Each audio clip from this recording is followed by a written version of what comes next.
রাসূলের সুন্নাহ অনুযায়ী জীবন পরিচালনা চেষ্টা করব। আমরা কি করি? আমাদের মধ্যে কি রাসূলের সুন্নাহ আছে?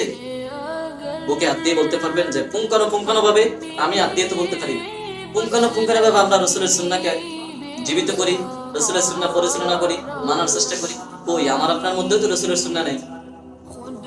আমি আপনি মুখে চিল্লায় চিল্লায় বলি যে আমি আল্লাহ রাসূলকে ভালোবাসি, আল্লাহ রাসূলের জন্য জীবন দিতে পারি, অথচ আপনি যে ভালোবাসেন, আপনি যে আল্লাহ রাসূলকে ভালোবাসেন, আল্লাহ রাসূলের ভালোবাসার কোনো নিদর্শনই আপনার মধ্যে নাই। আপনি কিভাবে বলেন যে আপনি আল্লাহ রাসূলকে ভালোবাসেন? কেমনে বলেন? আপনি আল্লাহ রাসূলকে ভালোবাসেন, অথচ আল্লাহ রাসূলের সবচাইতে বড় সুন্নাহ দাড়ি আপনার মুখে নাই। যে দাড়ি মুখে না থাকলে ফেরেশতারা আপনি নামাজ পড়লে নামাজের মধ্যে গুনাহ লেখে 40 দিন পর্যন্ত। আপনি একবার দাড়ি কাটবেন তো, একবার দাড়ি সাজবেন তো, 40 দিন পর্যন্ত আপনি যে অবস্থায় থাকেন না কেন, ফেরেশতারা কি লিখতে থাকে? গুনাহ লিখতে থাকে। তা আপনি কি শুধু 40 দিন পর পরই কাটেন? না, দেখা যায় প্রত্যেক মাসে মাসে এই গাফেল, নাফরমান, নাখানদান, খবিস, বেহায়া, নির্লজ্জ এই ব্যক্তিটা প্রত্যেক মাসে মাসে আল্লাহর হাবিবের কলজায় আঘাত দেয়। হাদিসে আছে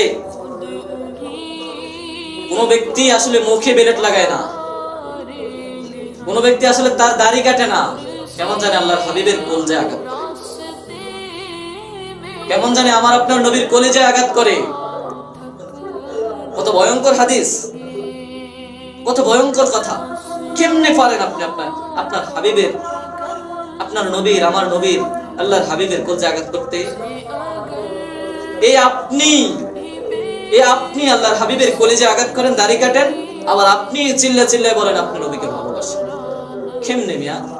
আপনি একজনকে ছুরি দিয়ে আঘাত করলেন, আর আপনি যদি বলেন আপনি তাকে ভালোবাসেন, আপনাকে লোকে কি বলবে? বলেন, পাগল ছাড়া কি কিছু বলবে? বলবে কিছু? পাগল ছাড়া বলেন? কেমনে পারেন আপনি দাড়ি কেটে আল্লাহর হাবিবের কলজায় আঘাত করতে? কেমনে পারেন ভাই? যুবক, কেমনে পারেন? দেখা যায় 80 বছর হয়ে গিয়েছে, 60 বছর হয়ে গিয়েছে, দাড়ি পেকে গিয়েছে, ওই মুরব্বিটাও দেখা যায় না, ওই মুরব্বিও দেখা যায় দাড়ি কেটে। এক ঠ্যাং কবরে চলে গিয়েছে এই গাফেলটা, এক ঠ্যাং কবরে চলে গিয়েছে এই গাফেল। এখন কেমন নির্লজ্জ হতে পারে? অথচ এই গাফেল আবার দাবি করে যে সে নবীকে ভালোবাসে। গাফেলটা আবার দাবি করে বাড়ির 12ই রবিউল আউয়াল আসলে সে যে নবীকে ভালোবাসে, এটা দেখা কেমন কথা এটা?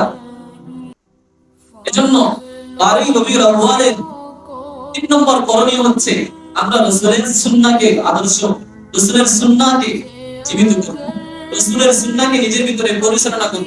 আমরা রাসূলের সুন্নাহকে কি আবারও বলি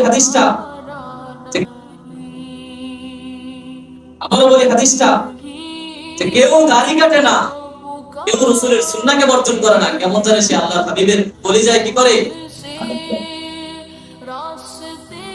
আল্লাহর নবী সাল্লাল্লাহু আলাইহি ওয়াসাল্লাম বলেছেন, তোমরা যে দাড়ি কাটো, তোমরা কি জানো তোমরা যে অবস্থায় থাকো 40 দিন পর্যন্ত, এই অবস্থায় তোমাদের কি দেখা হয়? তুমি নামাজ পড়তেছো, রাত 3:30 বাজে উঠতে সারা রাত দাঁড়িয়ে দাঁড়িয়ে তাহাজ্জুদ করতেছো, লাভ নাই, তুমি ফরজ নামাজে দাঁড়িয়েছো, কোনো লাভ নাই, গুনাহ কিন্তু করছিস। আমি এগুলো আমার কথা বলতেছি না, কষ্ট পাওয়ার কিছু নাই, আমি আমার কথা বলতেছি না, হাদিসের কথা বলতেছি। আপনি এটা অস্বীকার করতে পারবেন না। আপনি যদি অস্বীকার করেন আপনি কাফের, আপনি যদি রাসূলের হাদিসকে অস্বীকার করেন আপনি কাফের।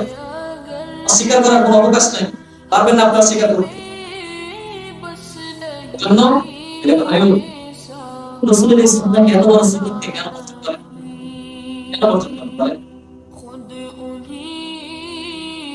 একটা কথা বলি অন্তর থেকে, ঈমানি চোখ দিয়ে দাড়ি রাখার আগের ছবি এবং দাড়ি রাখার পরের ছবি, আপনার ঈমানি চোখ যদি, আপনার ভিতরে যদি ঈমান থাকে, দেখবেন আপনার দাড়ি রাখার পরের ছবিতে আপনার কাছে কি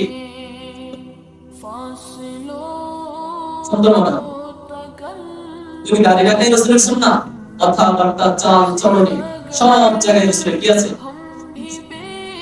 আজকে আমাদের চুলের মধ্যে নাই রাসূলের সুন্নাহ, আমাদের মাথায় নাই রাসূলের সুন্নাহ, আমাদের লেবাসে নাই রাসূলের সুন্নাহ, আমাদের চাল চলন কথা বলনে কোনো কাজেই আমাদের কি নাই রাসূলের সুন্নাহ। আমরা ওয়াদার বরখেলাপ করি, আমরা একজনের কাছ থেকে টাকা আনলে সেটা সময় মতো দেই না, পরিশোধ করি না, ওগুলো তো রাসূলের সুন্নাহ। ওগুলো রাসূলের সুন্নাহ না। রাসূল কি কখনো কথার বরখেলাপ করছেন? বলেন করছেন?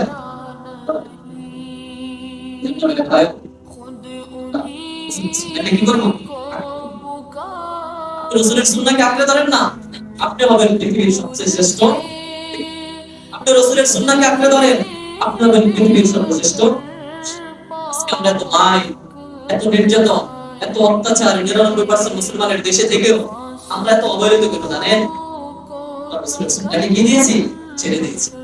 আল্লাহ নবী সাল্লাল্লাহু আলাইহি ওয়াসাল্লাম বলেছেন, তোমরা যতদিন পর্যন্ত আমার সুন্নাতকে আঁকড়ে ধরবে, ততদিন পর্যন্ত তোমরা সমাজে দেশে এই সাহসী বীরের মতো বেঁচে থাকবে। যেদিনই তোমরা আমার সুন্নাহকে ছেড়ে দিবে, সেদিনই তোমরা কাফের মুশরিকদের হাতে কি খাবে? আসলে বাস্তবতা এটাই। আমরা রাসূলের সুন্নাতকে ছেড়ে দিয়েছি, আমরা রাসূলের আদর্শ থেকে সরে গিয়েছি, এজন্যই আমরা আজকে কি খাই? ইহুদি কাফের মুসলিমদের হাতে, পশ্চিমা বিশ্বের কাছে আমরা অবহেলিত হচ্ছি। আমরা অবহেলিত না, আমরা মুসলমানের হাতে কি খাচ্ছি? আমরা এক মুসলমান আরেক মুসলমান ভাইকে হত্যা করতেছি। আনাই কালকেও বলেছে যে পশ্চিমা বিশ্ব আমাদের মেধার মধ্যে এমন কিছু লুকিয়ে দিয়েছে যে আমরা এক মুসলমান ভাই আরেক মুসলমান ভাইকে চিনি না। একজন আলেম আরেকজন আলেমের কি করি? গীবত করি। বাস্তবতা এটাই। এমন কিছু কথা, কেউ মুনাজাত ধরে, কেউ মুনাজাত ধরে না। তো যে মুনাজাত ধরে না, দুই পক্ষের মধ্যে কি তর্ক। কেউ দাঁড়িয়ে কিয়াম করে, কেউ দাঁড়িয়ে কিয়াম করে না। তো যে দাঁড়িয়ে কিয়াম করে, যে দাঁড়িয়ে কিয়াম করে না, তাদের মধ্যে কি এরকম আরো অনেক কিছু আছে। অথচ এই দুইটা বিষয়ের কোনোটাই কি না ফরজ বা সুন্নাত না, কোনোটাই কিন্তু কর্তব্য না। আপনি পালন করতেছেন, এটা মুস্তাহাব, আপনি পালন করেন, ভালো কথা। আমি পালন করতেছি না, আমি করবো না, ভালো কথা। এজন্য কি আপনি করতে পারবেন না, এটা কি আমার বলার অধিকার আছে? অথবা আমি করি না কেন, এটা বলার অধিকার আপনার। আমরা মুসলমান, অবশ্যই আমরা মুসলমান, এটাই আমাদের কি। এগুলো নিয়ে আমরা ধর্ম ছেড়ে দিই, আমরা সুন্নাহকে কি ধরি? দেখবেন পশ্চিমা মুসলমান আমাদের, পশ্চিমা বিশ্ব আমাদের কিভাবে। তাহলে 2-3 নম্বর হচ্ছে কি, আমরা রাসূলের জীবনী, রাসূলের সুন্নাহ অনুযায়ী নিজের জীবনকে কি করব? গঠন করব ইনশাআল্লাহ।